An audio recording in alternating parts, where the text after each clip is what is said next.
Emily Blunt has just weighed in on Hollywood's newest controversy, an AI-generated actress named Tilly Norwood. Blunt called the digital creation terrifying and begged agencies not to take away our human connection. Tilly Norwood was designed to resemble a composite of familiar stars and is already being hailed by some as, quote, the next Scarlett Johansson. Her creator insists she's art, not a replacement for real act, but Hollywood's pushback has been fierce. And it's worth remembering, technology has replaced humans before. In the 1940s and 50s, Disney animated films were drawn by hand, often requiring 600 illustrators. Today, thanks to CGI, major animated films can be completed with fewer than 80 artists. A single Pixar film can do what once took an entire studio lots, filled with ink and paint and workers. Special effects that once kept hundreds employed are now handled by software plugins. The fear is real. Once again, livelihoods could be erased with the click of a mouse. Okay, so what's the real message here? The creator of this AI actress, Tilly Norwood, is telling people, and others in Hollywood are saying, don't worry, this is not to replace actors. This is just an enhancement. It's to add to the process. What's their real message? Their real message is, yes, we're going to replace actors with AI created things, whatever you want to call them, because we like money. We like to save money because then there's more for our pocket. Make no mistake about it, whether it's this AI actress or others, AI is coming for the big screen and the small screen. Let's dig a little deeper here because this is an issue that upsets a lot of people. It's got a lot of people really kind of worried about this. But let's look at the facts here. There's always been a situation where technology puts people out of jobs. Cars put horse farms out of work quite often. So technology always does that. An example I like to give, perhaps too frequently, is telephone operators. In 1960, there were 400,000 telephone operators in America. And within a few years, all those jobs were gone. So what does this really mean for you and me? I got to tell you, I certainly feel sorry for any actor or actress, someone who's gone to Juilliard, gone to the Yale School of Drama. They've devoted their life to their craft, and all of a sudden they may be in a situation where they're not going to get hired anywhere. So that's a big potential problem. Some are saying this is gross. Some are saying this is unethical. Well, here's what I do think is unethical. If you put people out there, or you put AI out there and you tell people it's a real person and you try to fool people, if you lie to people, that is clearly unethical. But using technology to create images on screens more cheaply than an older way of doing it isn't unethical. I'm sorry. If that were the case, you could never have a war movie because you're not really killing people. You're fooling people. You could never have multiple car crashes or buildings blowing up in any movie because that's being done artificially through computer-generated graphics. So where do you draw the line? It's very easy to say, well, if it hits my pocketbook, it's unethical. Let's not confuse what's good for us individually with ethics. Ethics means you're not doing something bad that could harm other people because of some deception or something you're doing to genuinely pollute the environment, for example. Now, I get it. I understand some people believe that putting an AI actress in a show is polluting the environment of entertainment somehow. But you know what? Some people feel like the Jerry Springer show was polluting the environment. Was it unethical for a camera operator to work on the Jerry Springer show? I have a hard time making that argument and really believing it. How do you feel? Because in looking at my comments across social media over the last 24, 48 hours, this has aroused a lot of passion. People are outraged by it. People have accused me of promoting something. I'm not promoting this. I'm simply bringing it to your attention because it's real. It's existing. Here's a couple of trends I think have not been talked about enough. I can certainly foresee famous actors having an AI version of themselves and say, okay, you can't afford my $20 million fee to be in your movie. You can use my AI version for $1 million. And that way I don't have to show up. And maybe I'll spend a half day tweaking things and I can definitely see that. which would be great for people who are already famous movie stars. Because right now, if you're a famous movie star, it's very hard to do more than one, maybe two movies a year. I understand some do it, but if you're really the lead between prepping for the show, rehearsals, actual days of filming, and then what's even more time consuming, doing all the publicity, you can easily spend an entire year on one movie, and at most two. But in theory, if you license your AI clone to movie producers who don't have your full budget, it may end up being just as good from an economic standpoint for the producer. Audiences may like it. So that has not been talked about yet much, but I'm telling you, it's coming. The next thing that has not been talked about is, why would a Hollywood producer want to use this AI actress, Tilly Norwood? Because my understanding is she's sort of a composite of whether it's 10 or 20 or 500 famous actresses, Scarlett Johansson, just enough from all the others that no one can claim copyright infringement. I don't know why you couldn't just develop a new prompt on whatever AI system you're using saying, create my own AI, Tilly Norwood, but change the name. And let's make her a little blonder and different color eyes. And now you've got something essentially for free that as a Hollywood producer, director, writer, you can mold any way you want. And therefore, the big winner here is not going to be the creator of AI actress Tilly Norwood.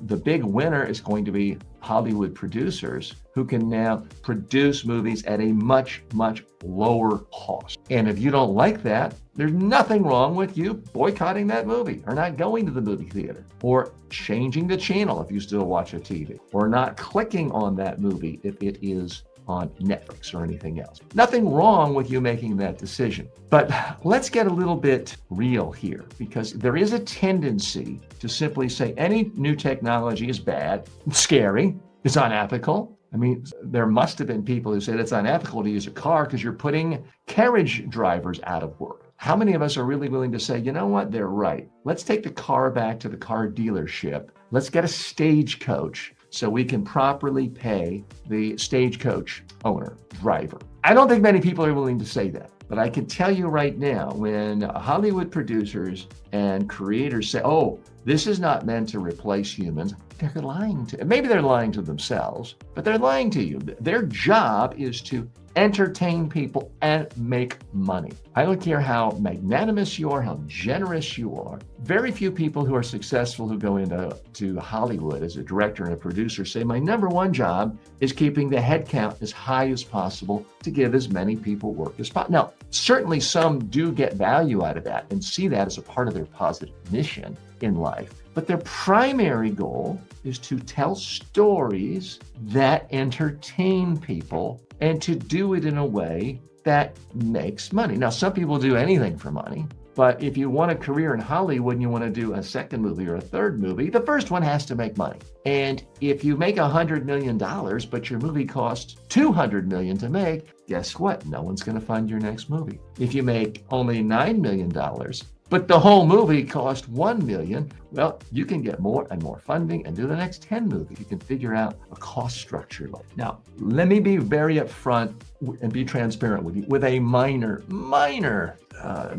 thing I need to reveal to you, a conflict of interest. You could look. I have my own AI clone. I have a digital AI video interactive clone. Looks and sounds just like me. It's a video of me, and it will say the very same things I do, but it does it in a different way because it's not a real human, but it sounds like me. It looks like me. Yeah, you can tell if you look for more than 10 seconds. It's not quite the real TJ. But I do that because I want to help people communicate more effectively. When I'm asleep or traveling or on vacation, they can interact with my AI clone. I'm not fooling anyone. It announces it's an AI clone. So far, no major Hollywood directors have come to me and said, TJ, we want the TJ AI clone to star in the next romantic comedy to be seen on 3,000. No, that's not happened, nor do I anticipate. But if a movie producer came to me and said, TJ, we want to use your clone for a movie about the evil clones taking over, would you license it for a fee?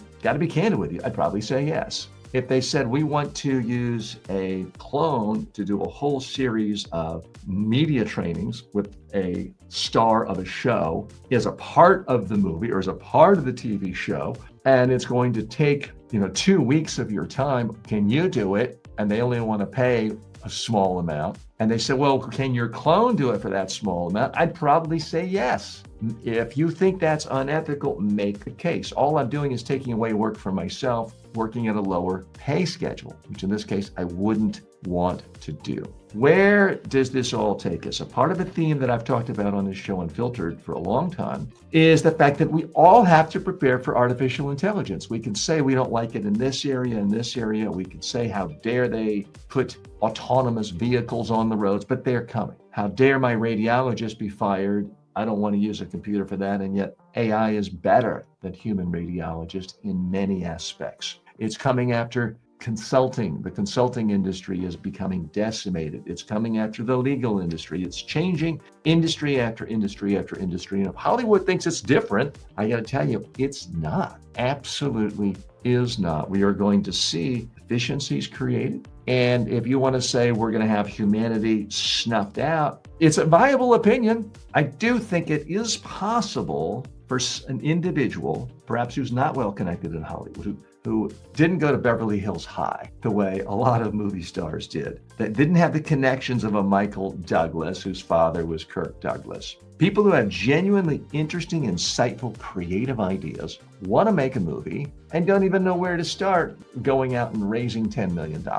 Now they're going to be able to make these movies using artificial intelligence, actors, special effects, scenery, the whole thing. So one part of it is the human creativity. There's going to be at least one person who's a human creative who has a vision, their unique human vision, and using nothing but AI to make it seem like a real life live action feature movie. And I predict, and others have too, that within the next 3 years, one of those movies like that is going to go to #1 in the box office. And at that point, Hollywood as we know it is going to be over. Everyone's going to panic and everyone is going to rush. That's going to happen in the next 3 years. But another version that I guess is a little more dystopian is the entire script is written by an AI. Someone can sit back and maybe it's a big fat guy chomping on a cigar. He can just say a prompt to a particular Hollywood AI and say, make me a romantic comedy script, and then use AI actors to produce the whole thing and give me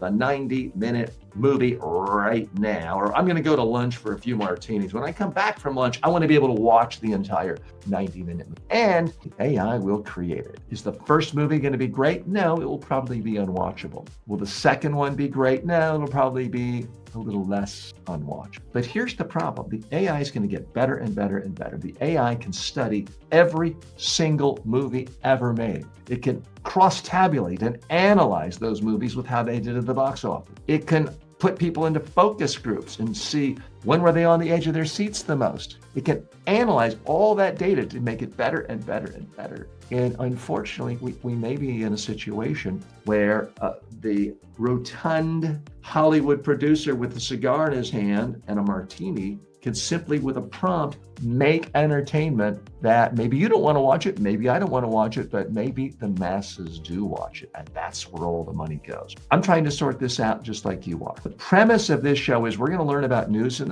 the stories in the news, try to learn from it and figure out lessons that will help us communicate more effectively, have habits more effectively to be successful as the world changes, and it's changing faster than ever. My advice to you, whether you are a young Scarlett Johansson wannabe, or a director, or a stand-up comic, or any of these things, you've got to figure out how to use the latest technology available for you to share your craft, whether it's your entertainment value, your expertise with the world. And that's probably going to involve artificial intelligence. Do not wait any longer. Now, a year and a half ago, I created my own AI interactive video clone. Is it making tons of money? No, but I'm in the game. I'm learning every day. I'm studying. What are the questions people ask my clone that they don't ask me personally? Where are they improving? What do they like about it? Because I want to be ready for the next version, because there may be a point when YouTube and TikTok and others say, we don't even want real humans. just send your AI clone. I want to be ready for it. I hope that doesn't happen anytime soon. But I am a realist, and my sense is that if you're watching this at some level, you are too. We can't just sit back and say, I hope the world stops. I hope the world goes back to where it was 5, 10, 15, 20, 50 years ago. Because there are certainly hundreds of illustrators, sometimes thousands of illustrators working for Disney. In the past, they're gone now. We've seen a reduction of the need of illustrators by some 90% on a lot of these movies. And we certainly may see a hybrid version of movies where two main leads are real people and all the other characters are AI clones or AI actors that are brought in almost no expense. That I can virtually guarantee you will happen.